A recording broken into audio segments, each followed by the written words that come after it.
Here's a question I get asked a lot. How do you teach your child to respect authority without turning your home into a battleground? Do you ever think, if I don't punish them, they'll never learn to listen? Well, I want you to flip that around for a second. What if true respect doesn't come from control or punishment at all? Today, we're diving into what respect for authority actually means, especially for our autistic kids. Different families and cultures define respect differently, and I honor that. But let's challenge the idea that respect is the same as blind obedience. Teaching strict compliance can actually backfire, particularly when we're raising kids who need to understand when to question authority. And yes, we're going there today. So what does respect for authority really mean? When you think of respect for authority, do you picture obedience?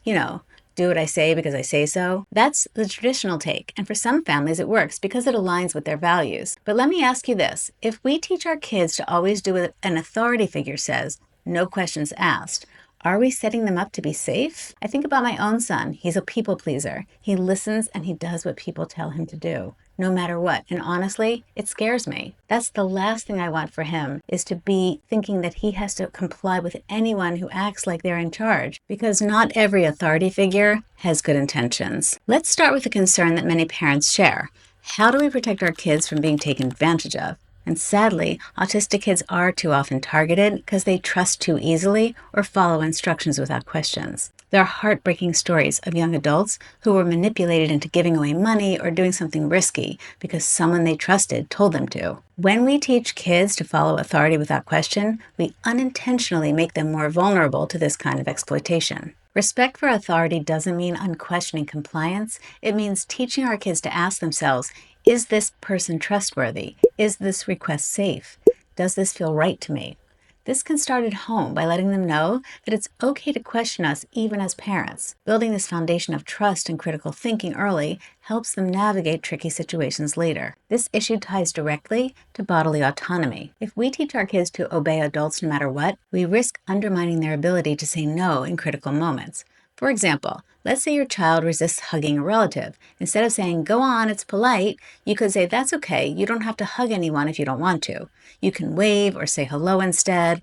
This teaches them that their body belongs to them and they have the right to set boundaries, even with authority figures. I know this can sound radical to some families, but I want you to hear me out because I think the issues are important. I myself was forced to hug and kiss every Aunt Sally and Uncle Freddie, regardless if I even knew them.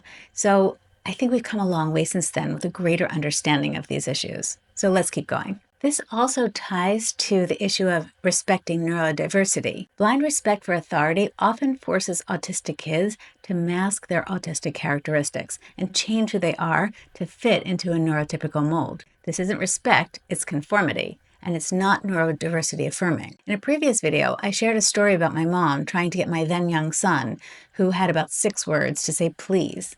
I explained that we weren't prioritizing words like that because they're not functional. When you only have 6 words, the 7th probably shouldn't be please. When he reached for some food on her plate, she, in total disregard of my request that we not work on words like please and thank you, she grabs his hand and she says, what's the magic word? Obviously looking for him to say please. He stares her in the face and without missing a beat says, abracadabra. It was hilarious and so beautifully autistic. Why would we ever not want to leave space for that? And his 7th word probably shouldn't have been abracadabra either, but that's not the point of the story. True respect is mutual. It's about teaching our kids they have the right to exist as their authentic autistic selves, while also helping them navigate a world that may not always understand them. Instead of forcing compliance, we can help them learn how to advocate for themselves and set boundaries. Let's talk about why punishment is not the road to building respect. Respect doesn't grow out of fear. It grows out of trust and understanding. When kids feel respected, they're more likely to respect others, including authority figures. I'm not saying the punishment is never appropriate. I'm just saying it doesn't build respect. It can be used for other purposes. So now the big question is, how do we create a respectful environment without punishment? First, it's recognizing that respect isn't about control. It's about connection.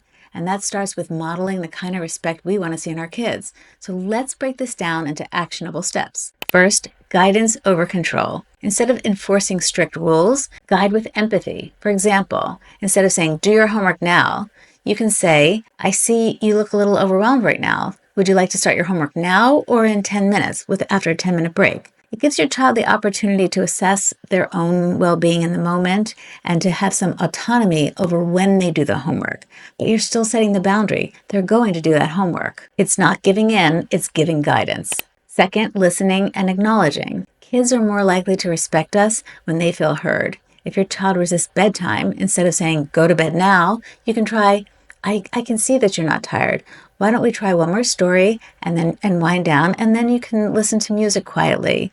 It doesn't mean we're giving in. Again, it shows that their voice matters. Third is offering explanations. This one's really important. You want to explain the why behind a rule. Instead of saying, clean your room, you can say, when your room is tidy, it's easier to find your favorite toys or your favorite clothing if you have a teenage girl. This makes expectations feel fair and meaningful in their lives. This is why they should want to, cooperate with your request. Fourth is encouraging cooperation.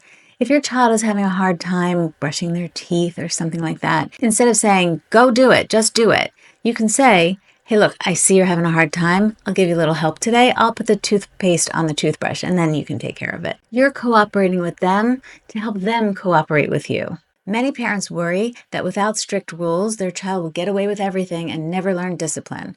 But discipline doesn't come from control. Again, it comes from success. When we help our kids meet expectations by understanding their challenges and offering support, they learn how to navigate those challenges. Adjusting expectations isn't about being lenient, it's about setting them up for success so that they can grow the skills and endurance they need to meet higher expectations as they grow. When we do attempt to control them, the only thing they learn is to follow that direction. They're not learning how to fend for themselves, how to engage in critical thinking. It's such an important give and take, and that's what builds the mutual respect. So here's the takeaway. Respect isn't about blind obedience. It's about mutual understanding, trust, and collaboration.